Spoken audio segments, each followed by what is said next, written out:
جب اللہ نے سورج ہماری زمین سے 13 لاکھ گنا بڑا بنایا ہے، یعنی ہماری زمین سورج کے مقابلے میں ایک نقطہ ہے.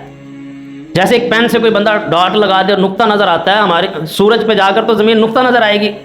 اتنا بڑا سورج ہے کہ ہماری 13 لاکھ زمینیں مل کر پھر ایک سورج بنتا ہے، اس کا سائز بنتا ہے. تو اس زمین پر 70 سے 75% پانی ہے، 30% خشکی ہے، اور اس خشکی پر بھی ایک یہ باریک سا انسان پھر رہا ہے. اور وہ اللہ کے کلام پہ یہ اعتراض کرے کہ اللہ مچھر کی مثال کیوں دے رہا ہے؟ پھر تو اللہ انسان کی بھی نہ دے. انسان کیا ہے؟ وہ بھی کچھ نہیں ہے کائنات کے مقابلے میں. بھائی اگر تھوڑی سی لائٹ ایئر کی دوری پر جائیں کائنات میں آسمان کی طرف، تو ہماری زمین تو کہیں ملتی نہیں. اگر گلیکسی ملکی وے کی آپ تصویر دیکھیں تو آپ پاگل ہو جائیں گے، آپ کو آپ کی زمین نہیں ملے گی.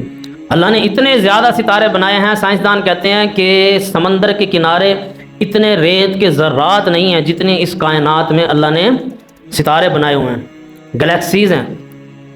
تو اس طرح تو پھر انسان بھی کچھ نہیں ہے. تو اللہ اس لیے نہیں شرماتا کہ اللہ مچھر کی مثال بیان کرے یا مکھی کی مثال بیان کرے، کسی کیڑے کی مثال بیان کرے. اللہ نہیں شرماتا.